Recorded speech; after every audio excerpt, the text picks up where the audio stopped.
Bugun biz Yevropa tarixidagi qiziqarli mavzu haqida gaplashamiz. Bu juda yoshligida qirol bo'lgan hukmdorlar. Bilamizki, o'rta asrlarda ko'p hollarda qirollik otadan bolaga meros bo'lib o'tgan. Ba'zan esa taxtga chiqqan qirollar hali bola yoki o'smir bo'lgan. Shuning uchun ayrim qirollar o'zlari mamlakatni mustaqil boshqara olishgan yoki boshqalar tomonidan mamlakat boshqarilgan. Bu videoda biz faqat tarixiy faktlarni ko'rib chiqamiz.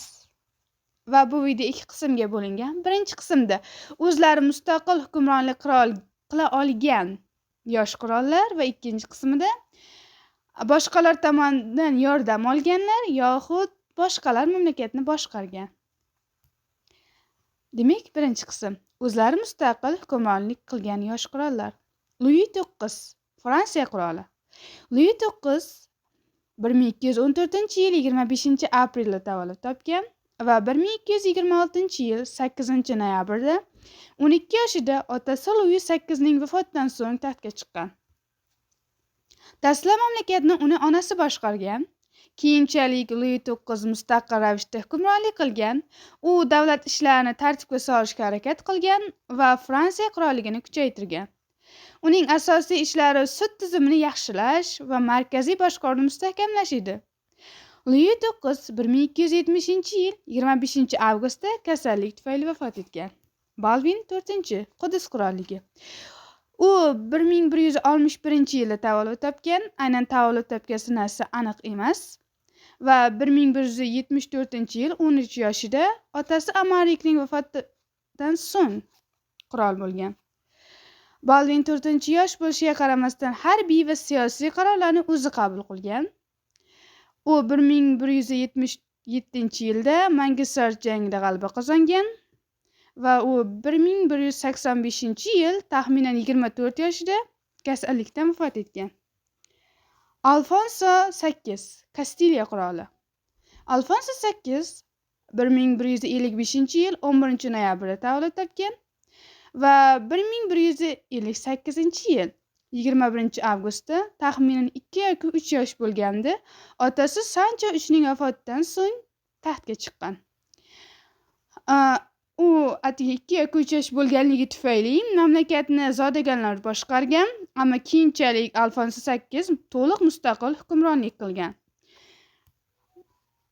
Va Alfonso VIII 1212-yilda Las Navas de Tolosa jangida g'alaba qozongan. U 1214-yil 5-oktyabrda vafot etgan. Ikkinchi qism boshqalar tomonidan boshqarilgan yosh qirollar. Edward VI Angliya qiroli. Angliya tarixidagi eng yosh qirol.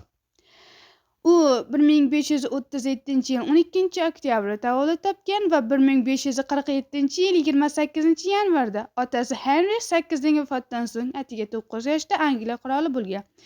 Ammo mamlakatni asosan Edwardning tog'alari tomonidan boshqarilgan. Va Edward 1553-yil 6-iyulda 15 yoshida kasallikdan, taxminan tuberkulozdan vafot etgan. Richard II Angliya qiroli. Richard II 1367-yil 6-yanvarda tavallud topgan va 1377-yil 22-iyunda taxminan 10 yoshida Angliya qiroliga aylangan. U bobosi Edward III ning vafotidan so'ng Angliya qiroli bo'ladi. Uning hukmronligi davrida davlat ishlarida zodagonlarning ta'siri kuchli bo'lgan, ya'ni undan ko'ra ko'proq zodagonlar mamlakatni boshqargan.